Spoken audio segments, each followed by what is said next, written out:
Hey guys, देखो आज हम डिस्कस करने वाले हैं इन्फोसिस के बारे में। जैसे कि मॉर्निंग में मैंने आपको आईएससीटीसी के बारे में केवल 2 मिनट में ही बता दिया था, काम खत्म हो गई थी। तो देखो, इन्फोसिस बहुत ही अच्छा स्टॉक है, क्वालिटी वाला स्टॉक है, लॉन्ग टर्म में भी अच्छा खासा रिटर्न देता है, चारों तरफ से अच्छा है।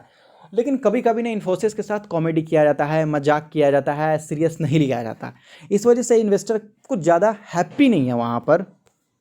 अगर आप नहीं समझ पा रहे हो तो कोई दिक्कत की बात नहीं, मैं थोड़ी देर में समझा दूंगा। अभी देखेंगे कि पिछले 1 महीने में इन्फोसिस ने कितना अच्छा रिटर्न दिया है। तो कुछ नहीं है, कुछ नहीं है, ना ही प्रॉफिट ना ही लॉस, कुछ नहीं है। एक साल में इन्फोसिस ने 58% का रिटर्न दिया है। चलो अच्छा है, बहुत ही अच्छा है। और लगभग पिछले 5 सालों में इन्फोसिस ने 288% मतलब 300% तक का रिटर्न देने की कोशिश किया। तो देखो, आज के डेट में ना एक टारगेट बताया जा रहा था 10 घंटे पहले इन्फोसिस में। बताया जा रहा है कि इसका जो टारगेट है ना 1860 रुपीज़ का बताया जा रहा। 1860 रुपीज़।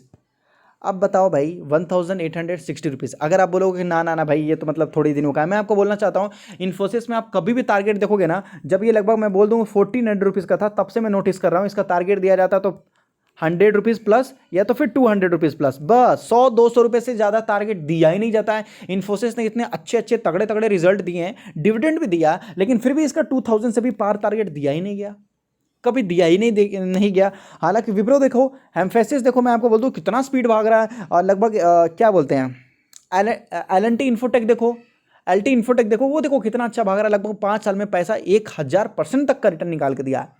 लंबे समय में मुझे नहीं लगता कि अच्छा खासा कोई इन्फोसिस में टारगेट दिया जाता है। तो मुझे लगता है कि जो लार्ज कैप आईटी स्टॉक्स है ना, वो ऑलरेडी ग्रोथ हो चुके हैं। हालांकि प्रमोटर्स के पास भी बहुत बड़ी हिस्सेदारी नहीं है। अब लोग पूछते हैं भाई कि प्रमोटर के पास तो अच्छी खासी हिस्सेदारी नहीं है तो कंपनी अच्छी नहीं है। प्रमोटर्स के पास इस वजह से हिस्सेदारी नहीं है क्योंकि ये कंपनी प्रॉफिट के लिए नहीं है।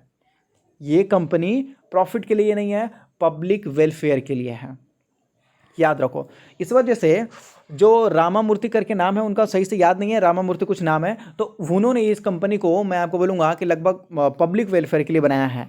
इस वजह से इसमें जो प्रॉफिट होता है वो लगभग आपको स्टॉक मूवमेंट ज़्यादा देखने को नहीं मिलता है। यही रीज़न की वजह से स्टॉक्स में ज़्यादा मूवमेंट देखने को नहीं मिलती है, याद रखो।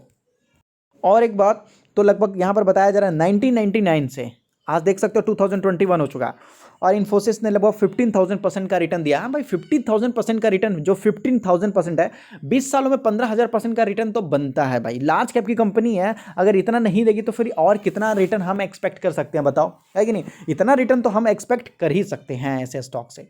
तो मैं आपको बोलूँगा नॉर्मल है। अगर आप इन्फोसिस जैसे स्टॉक्स खरीद रहे हो या टीसीएस जैसे स्टॉक खरीद रहे हो, तो आप एक साल में कम से कम 30% से 50% का ही उम्मीद रखिएगा, उससे ज़्यादा नहीं। और एक साल में 30% का रिटर्न मतलब सोच लो कि एक महीने में हो सकता है कि आपको 2-4% का ही रिटर्न शायद ही आपको देखने को मिले। ऐसा होता है यहाँ पर। इसका रिजल्ट अगर आप देखोगे तो उतना कुछ खास नहीं आता है, मतलब नॉर्मल वे में। क्वार्टर क्वार्टर अगर आप देखोगे, देखिएगा, ये देखो क्वार्टर क्वार्टर आपको बताया जाएगा यहाँ पर। अगर नीचे हम नेट प्रॉफिट की बात करते हैं, देख लो नेट प्रॉफिट 4,000 करोड़ आपको दिखाया जा रहा है, 3,700, 4,000, 4,500, 4,300, 4,000, 4,000, 5,000, सही है, 5,000। यहाँ पर देखिएगा तो लगभग देखो 5,200, 5,000, 5,200, 5,400।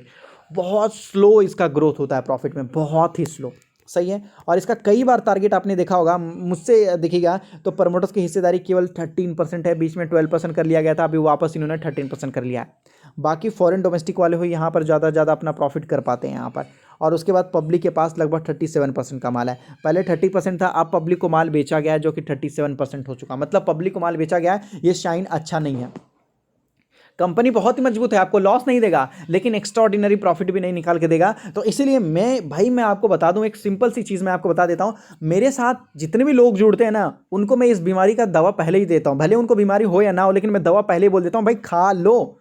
कौन सी दवा है? मैं भाई आपको लार्ज कैप स्टॉक तो एक भी नहीं दूंगा खरीदने के लिए, नहीं दूंगा खरीदने के लिए। ये मेरा रूल है। अगर आपको मेरे साथ जुड़ना है तो ये रूल को फॉलो करना पड़ेगा, नहीं तो मैं आपको बोलूँगा आप आगे बढ़ सकते हो, कोई दिक्कत की बात नहीं है। ब्लू चिप कंपनी और लार्ज कैप कंपनी तो मैं कभी देता ही नहीं किसी को खरीदने के लिए, याद रखिए। उसके बाद जो मैं आपको बोलूँगा मिड कैप स्मॉल कैप में जो स्ट्रॉन्ग कंपनी होती है ना, उसको खरीदने की कोशिश की जाती है यहाँ पर। तो इसका टारगेट इधर के आसपास ही रह जाता है, 1,930 रुपीज़, सही है। फिर यहाँ पर अगर आप देखोगे तो इसका टारगेट आपको बताया जा रहा 2,074 रुपीज़, है कि नहीं? फिर यहाँ पर देखो 2,074 रुपीज़, यहाँ पर देखोगे तो लगभग 1,860 रुपीज़। तो बस इतना ही होता है, ज़्यादा मूवमेंट आपको देखने को नहीं मिलने वाला। अगर आप ऐसे स्टॉक खरीद रहे हो तो पहले आपको पता भी होना चाहिए मूवमेंट, समझ रहे हो ना? अगर आपको 500 के स्पीड से जाना है, आपने साइकिल खरीद लिया, तब तो हो गया भाई, अब पहुँच गया, मैं एक शब्द से समझा दूं इन्फोसिस कैसा स्टॉक है। आपने गोलमाल मूवी देखा होगा, सॉरी धमाल मूवी देखा होगा आपने, ये धमाल मूवी याद आता है मुझे।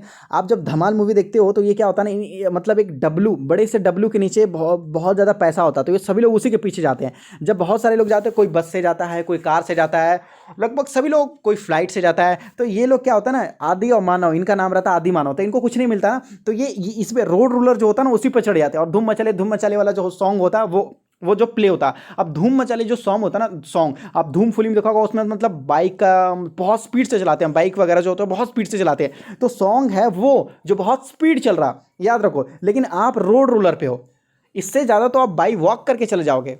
समझ में आ रही है? हालांकि इसके एडवांटेज बहुत सारे हैं, जैसे इन्फोसिस के एडवांटेज है, इन्फोसिस कभी लॉस देगा नहीं देगा, कभी लॉस नहीं देगा। ये कभी इसकी कार कभी, ये जो रोड रोलर आपको देखने को मिल रहा है, ये कभी पंचर हो सकता है क्या? कभी पंचर नहीं होगा, कोई लॉस नहीं हुआ भाई, कोई लॉस नहीं हुआ, है कि नहीं है? इन्फोसिस कभी तेज चल सकता है क्या? नहीं चल सकता भाई। रोड रोलर कभी तेज चल सकता है क्या? नहीं चल सकता भाई। दोनों सेम ही है, याद रखो। अब आपको क्या चाहिए, अब आप सोच लो। तो इसी तरीके का कॉमेडी किया जाता है ऐसे स्टॉक्स पे, तो मुझे लगता है भाई दूर रहना चाहिए, बस उतना ही। अच्छा स्टॉक है, अच्छा है तो क्या करे भाई, मैं इतना ही बोलूंगा आपको। हो सकता है मेरी बात आपको समझ में आई होगी। और अगर आप स्टॉक मार्केट में नए हो तो अपना डीमेट अकाउंट एंजल में ओपन कर सकते हो, जहां पर आप एनएससी बीएससी म्यूचुअल फंड कुछ भी खरीद सकते हो। जो चार्जेस वगैरह होते हैं बहुत छोटे रहेंगे भाई। Demat account free, delivery charges free, केवल 20 रुपीज़ लगेगा, वो भी इंटरनेट में, जो हर जगह देखने को मिलेगा। एंजल वेंजल वन बन चुका है, नंबर 1 स्टॉक ब्रोकर्स देखने को मिलेगा यहाँ पर। आप और आपका पैसा दोनों सेफ है। डिस्क्रिप्शन में लिंक है, मिनटों में जाकर अपना डीमेट अकाउंट ओपन कर सकते हैं।